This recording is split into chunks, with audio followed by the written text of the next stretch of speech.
Welcome back. Welcome. Is there anybody who's new tonight? Anybody who's not been on? I don't think so, eh? So welcome to all of you to our last in this series of 5. Tonight is, as we draw closer and closer, today's solstice. We're in the week of Christmas, and we're thinking about all the things that come with this season of the year.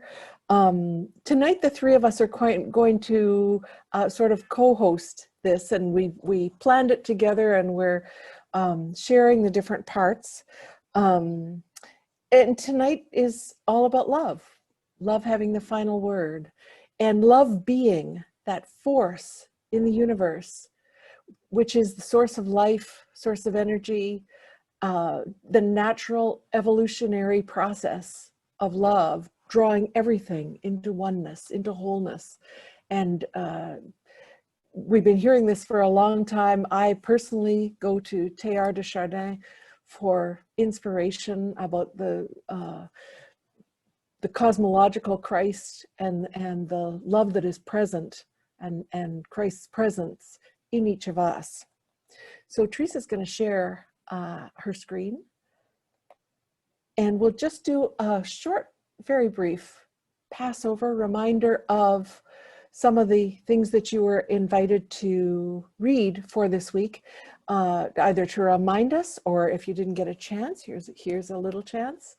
Simone Weil from Waiting for God, how love is a deep, generous, unmixed attention, that attentiveness that is love. Almost a miracle? It is a miracle.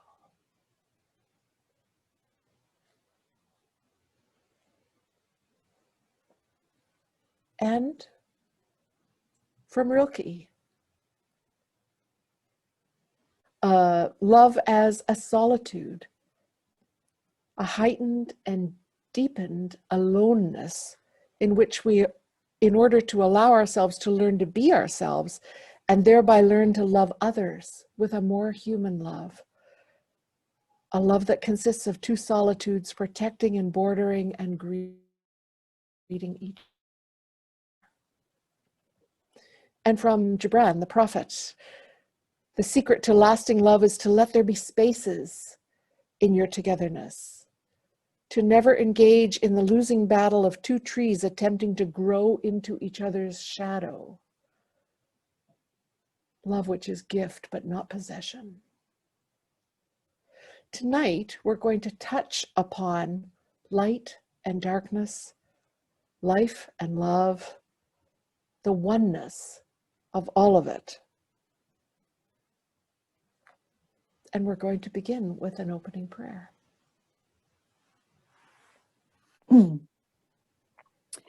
Thank you, Mary. And I will let you start with the sound of the bell.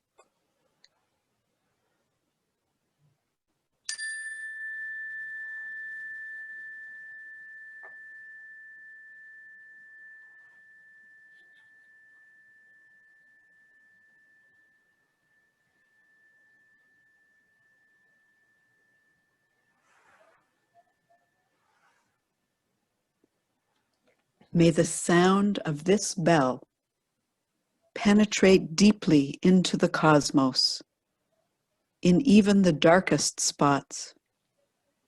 May living beings hear it clearly, so their suffering will cease. Understanding arise in their hearts, and they can transcend the path of anxiety and sorrow. Thich Nhat Hanh. Bells. They call to worship and prayer, precede meditation, awaken sleepers, invite to dinner, ring out in monasteries, signal the hour on clocks, and indicate all sorts of hellos and goodbyes, beginnings and endings. Each gong or ringing of the bell emits a sound composed of invisible vibrations. These move through the air and into our receptive ears. Love is an energy. Like the sound of a bell, it carries unseen vibrations. This energy is received, felt in the heart, sensed in the mind. When we send forth love from our hearts, we send forth a resonance that can reach far and wide, like a bell ringing in our heart. The stronger the love, the stronger the resonance. The mightier the intention, the further the extension of this vibrating energy.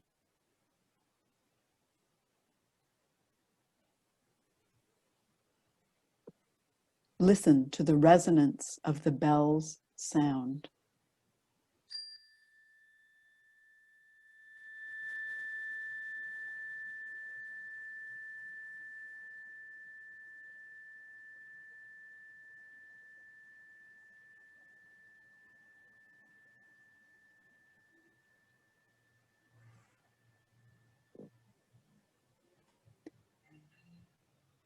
Place your hand now over your heart. Feel the steady rhythm of the heartbeat. Your love, like the heartbeat, engages with the rhythm of indwelling divine love. Intentionally send forth this love to someone you know who is suffering.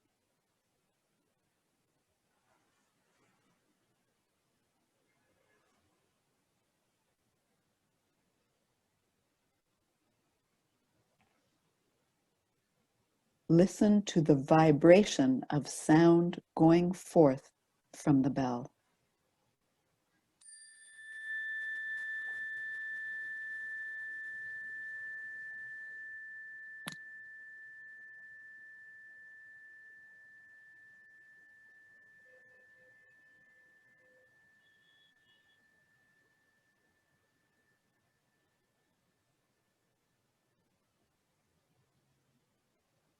Place your hand again over your heart. Feel the steady heartbeat. Let the love within you grow fuller, your intention stronger. Intentionally send the resonance of this love into the larger world.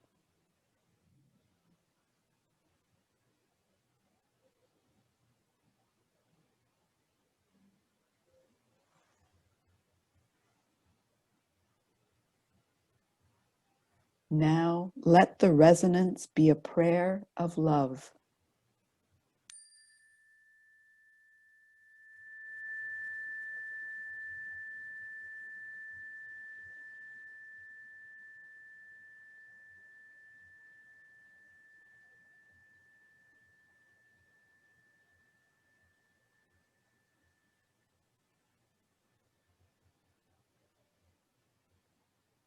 Let this love ring out, resonating in the hearts of all who long to receive it.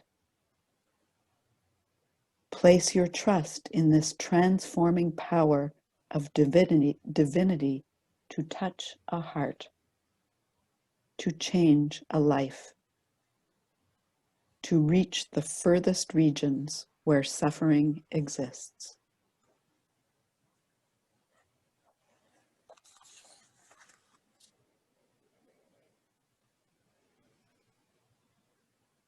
And when you are ready, come back to our circle of love this evening.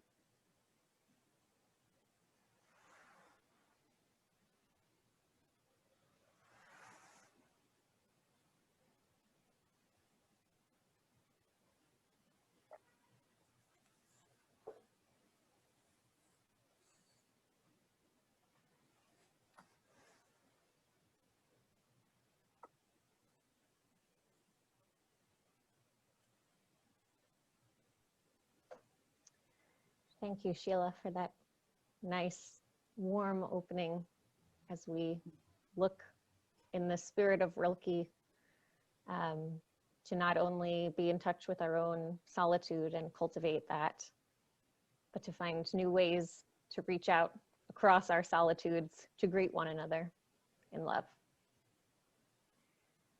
And I am now going to open what will eventually move on to our each taking turns to share the ways that we have seen symbols or realities of manifestations of love in the natural world this season, be it this last few weeks of a season or this season of life for you, maybe this whole past year as we move into the new solar year today on winter solstice.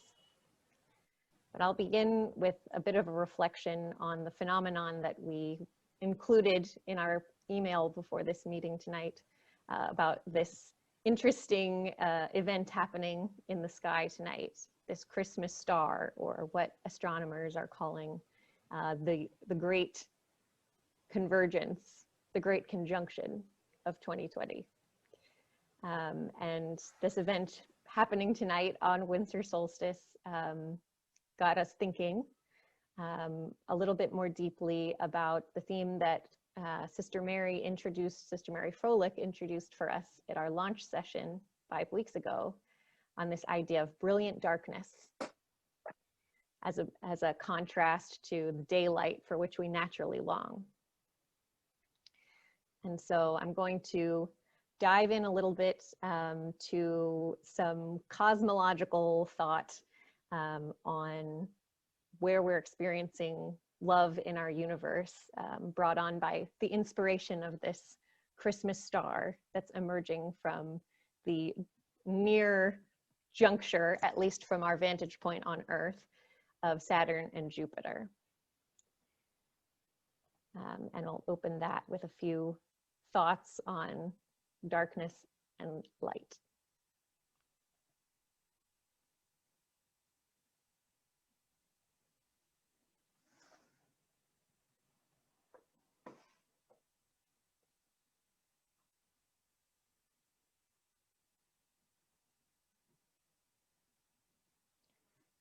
So we're inclined to think that we see better in the light of day, and that's true. Daylight illuminates our foreground, helps us to observe colors, textures, and motions that are nearly impossible to detect when the sun retreats. But what about farsight? During daylight hours, the sun obscures our cosmos, making it difficult to see our own moon, let alone the planets or the more distant stars in our galaxy. In short, daylight may allow us to observe the smallest phenomena of our earthly life, but the darkness is actually what reveals the larger phenomena of the universe, within which all other life is operating. In winter, when the hours for close-range observation grow short, we might consider celebrating the extension of hours for expansive long-range sight.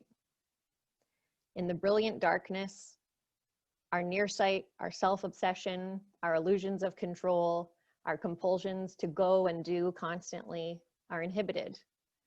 And so the darkness nurtures our farsightedness, our stillness, our sense of wonder, our humility. It reminds us of enduring mystery, that which is beyond us, of cosmic belonging that we share, of truly expansive creative possibilities that exist within each of us, within our communities, within our entire universe. And so I don't know if anyone was able to get a look at the sky tonight. If you're in the Northeast, at least, it's probably too cloudy.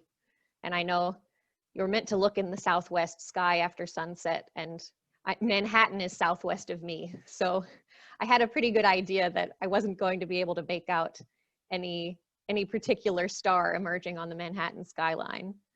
But here's a bit of a recreation of what one might expect. And you can go back to the link It just started a few minutes ago. There's a live stream happening from a laboratory, an observatory in the Mountain Time Zone that should have good footage. So we can revisit that later on if we have a chance. But tonight's convergence of Jupiter and Saturn is really the perfect example of inspiration that's revealed by brilliant darkness. These two planets become neighbors in Earth's sky roughly every 20 years, but they're typically too close to the sun when they do it, so we're not able to view and appreciate the event. Now we can view them in the darkest day of the year. Consider how our union with one another mirrors this phenomenon. How much more evident and brilliant our love for and unity with our neighbors has become against this season's backdrop of darkness and uncertainty. Consider how the arrival of night calls us home daily to those who have loved us into being, or those who love us into growing. The darkness is expansive and invites us to be consumed by it and inhabit that expanse with our awesome human capacity for attention. And while we're planet gazing, I have a few insights to share that were inspired by this darkness of this season and our thoughts of love in the universe. There's a science documentary web series called What If that recently posted an episode exploring the hypothetical scenario of what it would mean for planet Earth if any of the other planets in our solar system were not orbiting around the sun with us. They raised two key points that I found very useful in my own search for signs of love in the natural world beyond Earth. The first point was that Earth travels around the sun at a distance called the Goldilocks zone. If you know the story of Goldilocks and Three Bears, you'll get the idea that it's not too close to the sun, not too far away, but just right. Were it any closer, we would be burned to a crisp by solar flares. If it were too far, our water would freeze and all life would get snuffed out. But because the planets and their moons have significant mass, they actually affect each other's path as they travel around the sun. So it's not only the sun's gravity that's holding us in orbit, it's actually the various gravities of all the planets in their arrangement around us. So in short, if any of these neighboring planets were absent from the solar system, it's a very reasonable possibility that Earth would actually slip out of the Goldilocks zone and all life on Earth would come to an end. The second point the series made about Saturn and Jupiter in particular was that because they're very large planets, very massive, they act as an important shield for Earth, constantly intercepting asteroids from the outer edges of the solar system by pulling them toward themselves with their gravitational forces. Recalling that the dinosaurs were made extinct by the impact of a single asteroid, we ought to recognize that these outer galaxy neighbors are doing us a great service by providing a sort of gravitational safety net. When I think of our solar system in this vein, I begin to see the Milky Way as a sort of superorganism in itself, with our neighbor planets acting as the skin or the membrane, protecting the vital organs and the organelles of Earth from dangerous invaders. Their respective gravitational impacts on Earth are like the connective tissues or the cytoplasm, suspending us in the most optimal position for earthly life to survive. Another important perspective I discovered was to support our sense that we're rocked in the bosom of a loving universe, was offered by the mathematical cosmologist Brian Swimme and the cultural historian Thomas Berry in their landmark book called The Universe Story. And I just have a brief excerpt from that narrative that will help illustrate this familial relationship between the planets. In the beginning, the universe flickered into 100 billion clouds, out of which the galaxies constellated. 4.5 billion years ago, in our Milky Way galaxy, a supernova star exploded and gave birth to our sun, and a disk of gases began revolving around it. As carbon, phosphorus, beryllium, nitrogen, and all the elements created by the supernova collided. They stuck and formed small grains whose instability is shaped by the disk into at least 10 bands. As mass and energy in the bands became concentrated, they swept up even more matter into themselves, and the spherical planets emerged that would later be called Mercury, Venus, Earth, Mars, Jupiter, Saturn, Uranus, Neptune, and Pluto. In the beginning, each of the planets was molten or gaseous. Great currents of energy brought materials from deep inside the planet to the surface, where they mixed and combined with lighter elements. And out of this planetary spume, the atmospheres of the various planets were transformed. The 9 all had their 100 chemical gifts. They all brought forth the first mineral combinations of the elements. These 9 planetary centers of creativity revolved around the new central sun. All 9 began with the same elements, spun by the same star, burning with the same energy. And I find Brian's swim and Thomas Berry's narrative very important and helpful in seeing a kind of sibling-like relationship between Earth and the other planets in our solar system. Like brothers and sisters, Earth and the other planets in the Milky Way have a common parentage and a common upbringing. They're lifelong companions that have a strong influence on each other's development and personal trajectory. And a final piece of insight that I want to share is to look into kind of the force fabric that made all of this happen. In The Search for Love in the Cosmos, the most awesome piece of Swim and Berry's origin story is their deep dive into quantum physics, which reveals how every solitary speck of stardust that emerged from the Big Bang has from that moment onward been under the influence of the same call to both individuality and community that shapes our spiritual, emotional, and physical experience as humans today.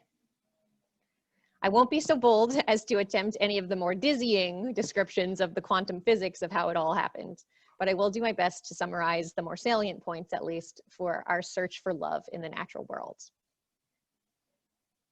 So at some point in life, you've probably heard someone make reference to the second law of thermodynamics, which says that entropy, or commonly thought of as chaos or disorder, is always increasing. In other words, if all the materials in the universe are left to their own devices, they would perpetually move toward disorder, spinning out uncontrollably into smaller, simpler entities. Some energy would have to be applied to establish order among these various specks of stardust, which would otherwise tend toward disintegration, unraveling, and scattering as we careen across space. Of course, as we just heard from the narrative by Swim and Berry, that's not at all how the story of the universe unfolded. Despite our inhabiting an expanding universe, whose various galaxies are drifting further from one another at all times, full of collision, explosion, destruction, there's an absolutely breathtaking display of increasingly sophisticated self-organization that's characterized our story from the Big Bang onward. Our universe has managed to cultivate a planet of wildly diverse and highly interconnected societies and ecosystems out of an explosion that sent disparate subatomic particles flying in all directions. Such a universe might actually cause us to wonder if the drafters of the second law of thermodynamics were somehow mistaken. But of course they weren't, because in the wide world of scientific theories, you don't get to be called a law unless the observations and the evidence are adding up in your favor. But the key to the second law is the second part of the description, that energy must be applied to establish order. So we can conclude that given that entropy is always increasing and somehow we have all of this order, that there must be a cosmological counterforce to the rise of entropy that's been in play from the moment of the universe's birth. Physicists typically describe this action of the counterforce as the 4 fundamental forces. And we won't get too deeply into these, so don't be alarmed.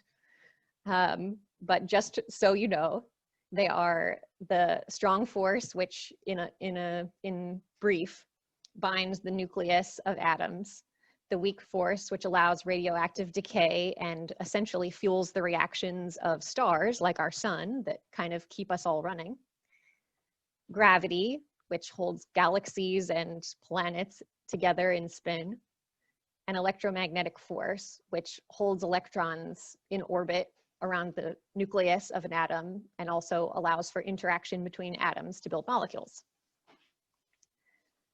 It's worth noting that while much of science is dedicated to observing and documenting how these forces govern the universe, the reason for their existence remains a mystery. What's more, electricity and magnetism were once thought to be separate forces, but have since been proven to actually be two manifestations of a single electromagnetic force. Many physicists expect it will one day be possible to demonstrate that all four of the forces are actually just variations of a single force. Pierre Teilhard de Chardin, a French paleontologist and geologist who also happened to be a Catholic priest, described this single cosmological counterforce as love energy, an impulse that biased the unfolding universe toward creative union.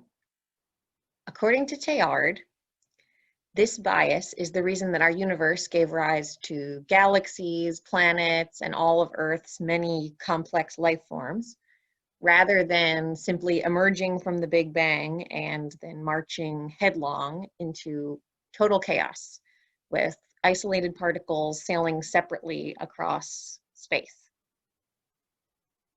And the creative half of the phrase creative union is very important. Teilhard, Swim, and Berry concurred that the universe tends not only toward union, but toward increasingly diverse, increasingly complex and intelligent, and increasingly communal configurations of matter and energy. Though it may be too small to see clearly on this slide, we see ascending from this point of the Big Bang at the bottom, where our configurations are particulate in nature. There's a progression in time from the particulate to the galactic, to the stellar, to the planetary, to the chemical, to the biological, to the cultural. And it's important to note that this is not a story of cosmological love simply vanquishing all chaos. As we're all painfully aware at this particular moment in time, chaos is very much still a major player in our world. And Teilhard's concept of love energy does not attempt to refute the existence of chaos, the regular reintroduction of chaos. In fact, Teilhard's concept of love energy integrates entropy's splitting and scattering effects into the process of creative union. And here are a few examples of how that plays out, again, coming from the work of Swim and Berry. In order for a galaxy to be born, the supernova Tiamat had to explode and fling our sun across, along with a considerable amount of carbon, nitrogen, oxygen, and 100 other elements across space. This was massive, massive chaos. Then, and only then, was the sun's gravity able to organize the clouds of scattered elements into the planets that now make up our solar system. Another example comes from Earth's primal living organisms, the prokaryotes, which you can see on the left there. When they organized their own respiratory process, the prokaryotes inadvertently flooded the planet's chemistry with oxygen concentration that ultimately overwhelmed them and killed off much of their population.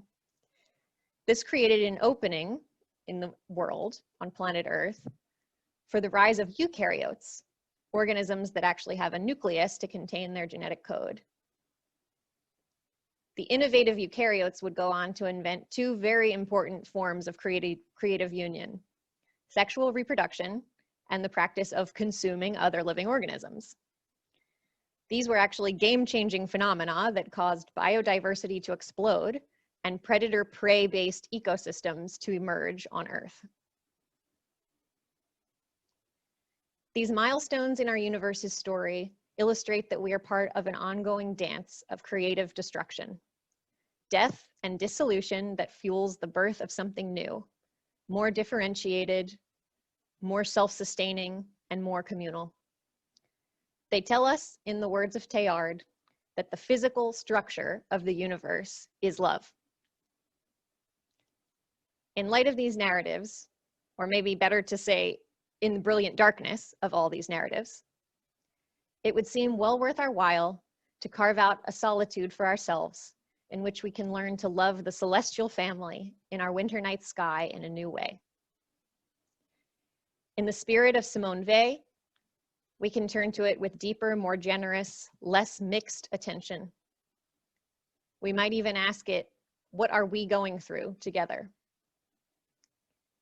In the spirit of Pierre Teilhard de Chardin, we can understand ourselves as being in creative union with Earth's aunt and uncle stars and Earth's sibling planets.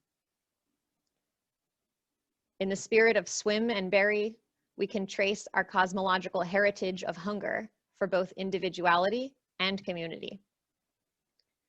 In the spirit of Renee Maria Rilke, we can savor the love light of the Christmas star formed by Jupiter and Saturn, whose individual solitudes are truly protecting, bordering, and greeting each other tonight. And in the spirit of Khalil Gibran, we can glean relationship advice from the planet's ability to converge in an affectionate glow while still allowing 500 million miles of the heavens' winds to dance between them. We're now going to share a poem for Simone Weil by Elliot Blackwell.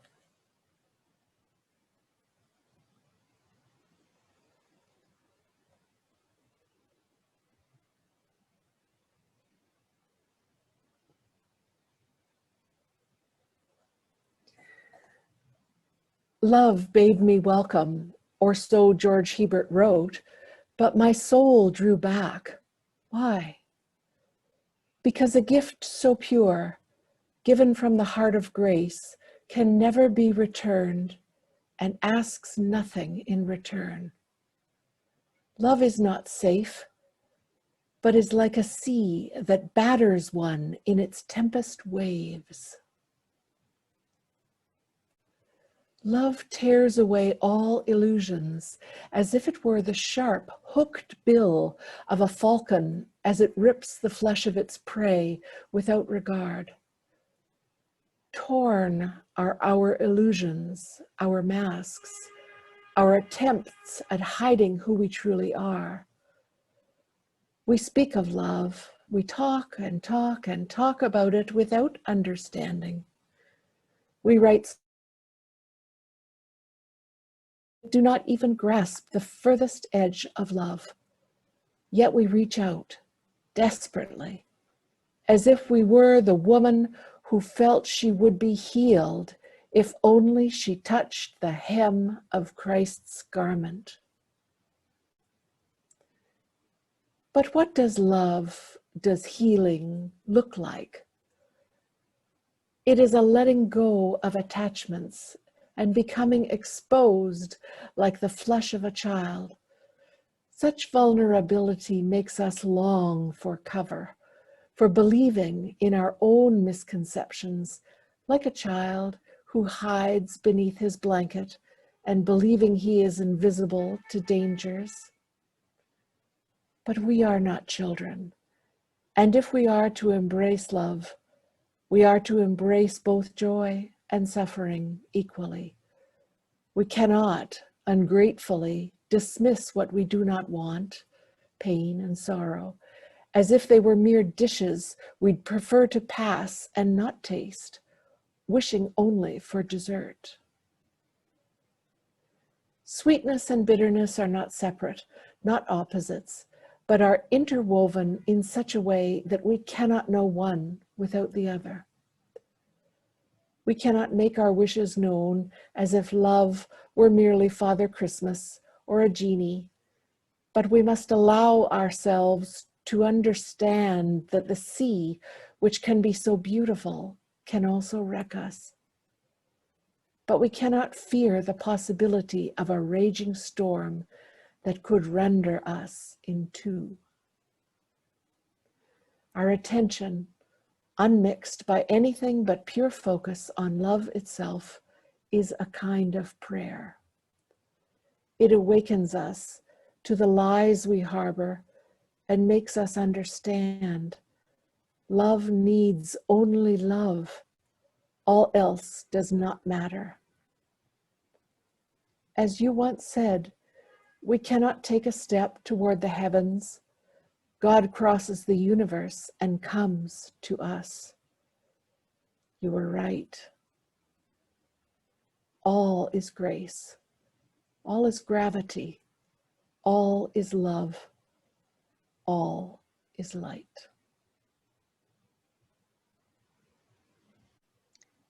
And so now we're going to move into our small group sharing time. We'll invite everyone, if you've brought with you a physical symbol, a description, a name of something that you might wish to share while we're in our groups. We'll each share briefly on how we are experiencing love in the natural world, of which we humans are part, so that can be included as well. And we'll get into 2 small groups, and we'll come back together in about 20 minutes.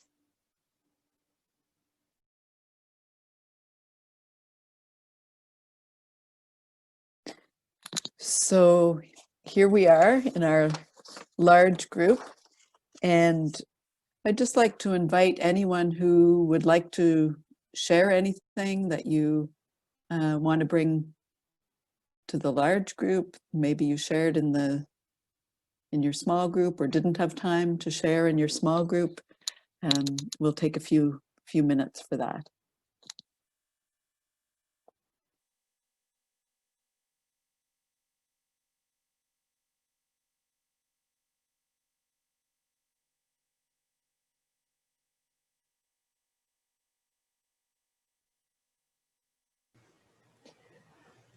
I just want to show you my snow. Oh, My gratitude for snow.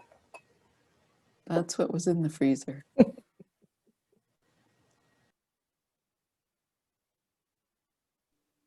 I have snow too, Mary, but mine's not as real, but it has glitter, so.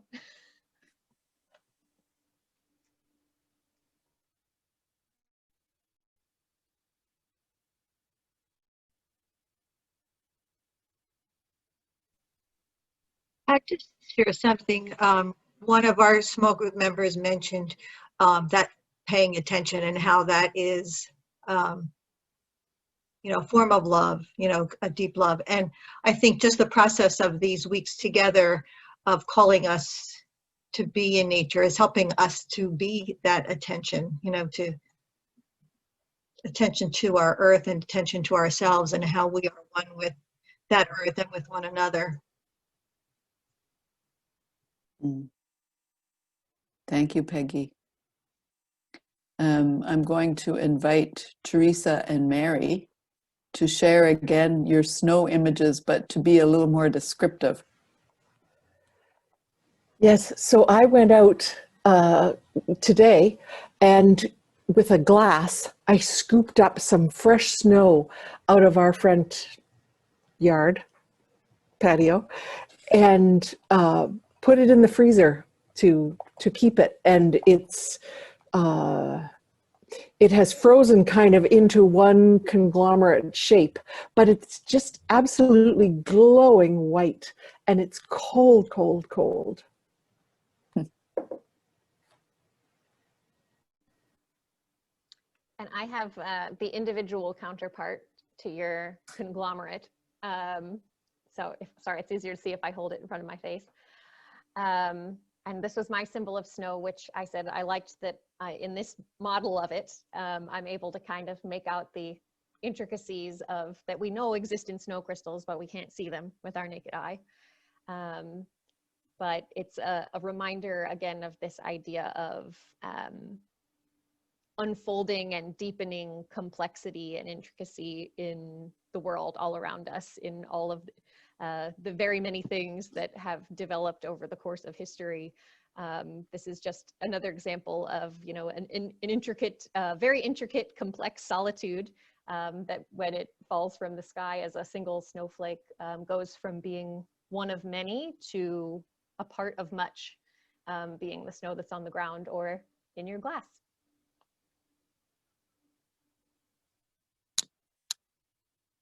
Thank you very much, Teresa and Mary.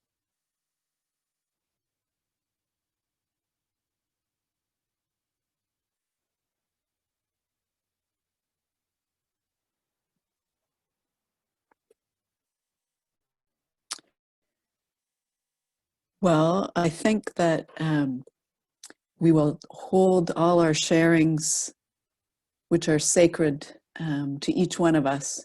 We'll hold those together in our hearts. And we have now a closing ritual for tonight. And if you have brought a candle with you tonight, you can get it ready to light it. Don't light it yet. If you have not brought a candle, you can imagine one in your mind. And when your name is called, we're going to read a prayer. Teresa will read the first part. Mary is going to call our names after Teresa reads. And when your name is called, you're invited to light your candle, whether that's a candle you have brought to light or a candle that is you're holding in your heart. And as you do that, the rest of us are going to surround you with our love and attention and direct that to you, to the person being named. And we extend our solitude to greet yours and to bless your luminous reverberating goodness against the backdrop of the dark night sky tonight in winter solstice. So again, when your name is called, just light that candle and know that, and just feel the vibration of our love energy coming to you.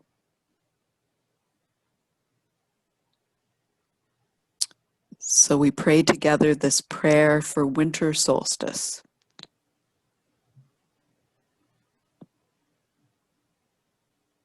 The dark shadow of space leans over us.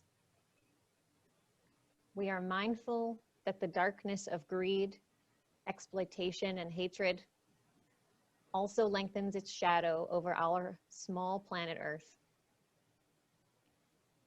As our ancestors feared death and evil and all the dark powers of winter, we fear that the darkness of war, discrimination, and selfishness may doom us and our planet to an eternal winter. May we find hope in the lights we will kindle on this sacred night. Hope in one another and in all who form the web work of peace and justice that spans the world.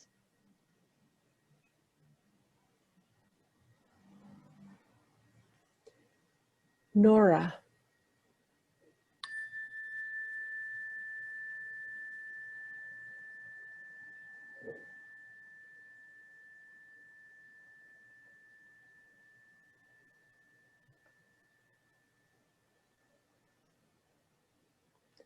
Andrew.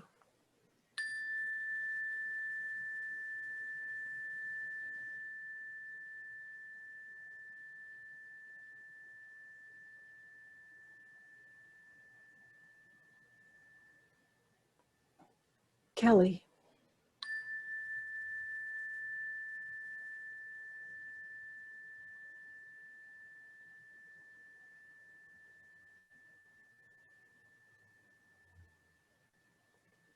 Tim.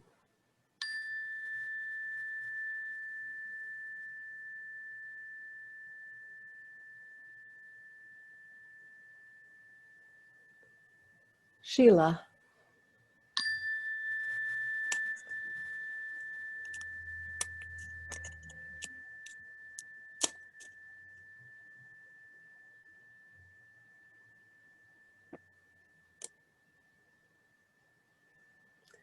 Maggie.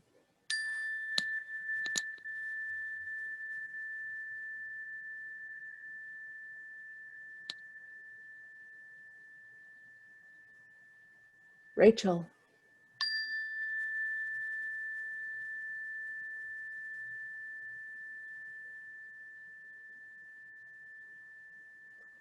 Teresa Cutter.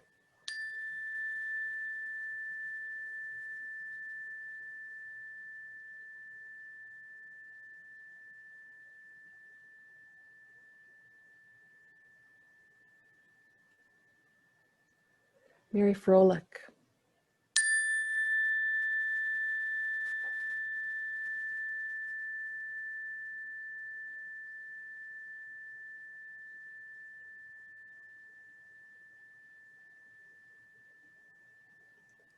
Moira.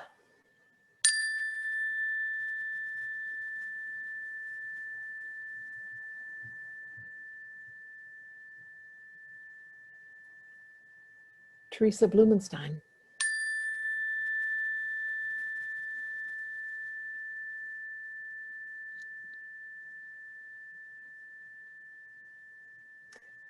Peggy.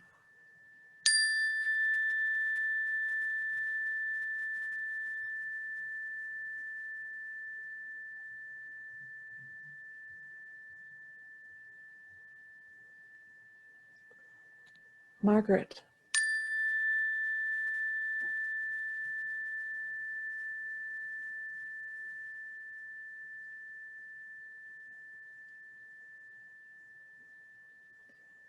Elizabeth.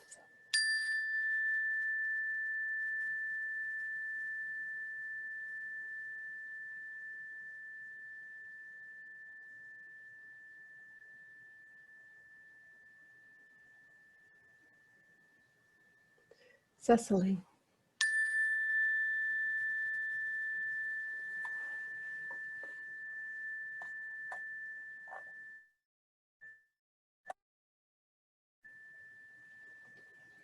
Susan.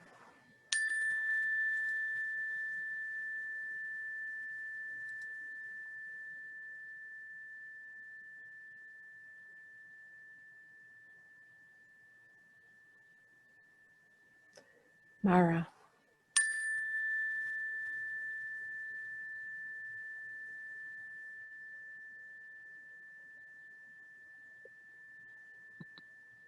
And Mary Finlayson.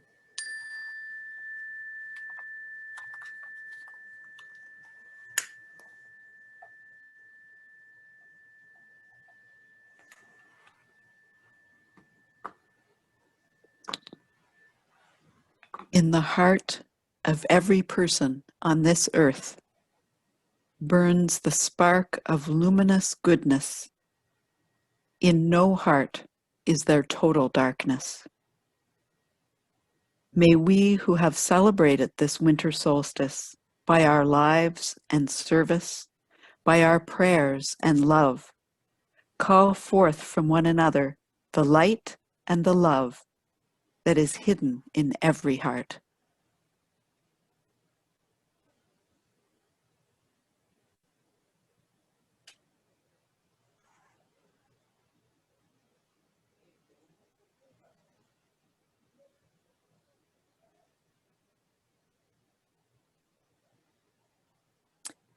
And now it's up to us to keep this light burning in our heart wherever we go, and throughout this Christmas season into the new year that we're walking into with together, with the joy and the peace, the hope, the love that we have shared together these weeks. So may we all walk gently on the earth these days and befriend the luminous darkness.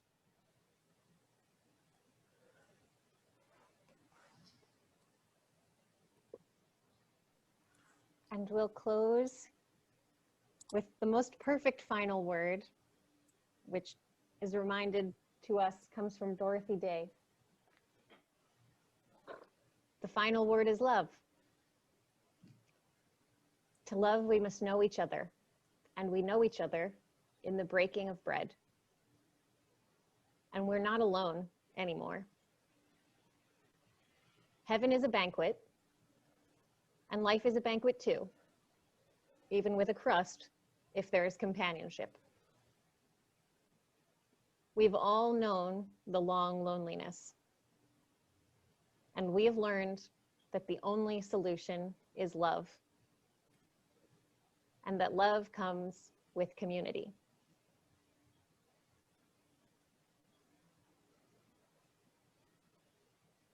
And so on behalf of the whole organizing team of Sheila Smith, Mary Finlayson, and myself, I can't say how grateful I am to all of you for being community these past weeks. It's been wonderful to share this time with you.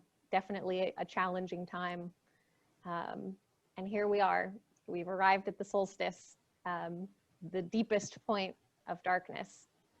And this is the day we start to emerge. But in the words of Dorothy Day, we were certainly helped along the way by walking it together, by being community, and by building the love that can only come from community. So thank you so much for being part of it, even if whether it was this week or every week.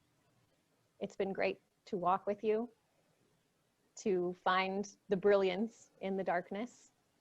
And we'll add that the final word is love and not goodbye, because we do intend to offer programs in the same spirit sometime in the coming year. And we certainly will reach out to all of you who have participated these past weeks to join us. And if anyone is interested in potentially helping to co-organize any such gathering in the future, we're certainly an open circle of organizing. And so if anyone's interested, please just reach out to me. You've been receiving plenty of emails from me along the way, so you can find my address there. We'd love to have more members co-organizing future conversation and reflection so that we can build the community and the love even more. Thank you all so much. Stay safe, stay well. Keep the light shining. Thank you very much. God bless. Merry Christmas. Happy New Year. Looking forward to seeing you again soon, hopefully. Yeah. Thank you. Yes. Merry Christmas. Happy New Year to everybody. Merry Christmas. Merry Blessings Christmas for the new all. year to everybody. Yeah. Thank you. Thank you so much. Thank you, everyone. Thank you. Thank you.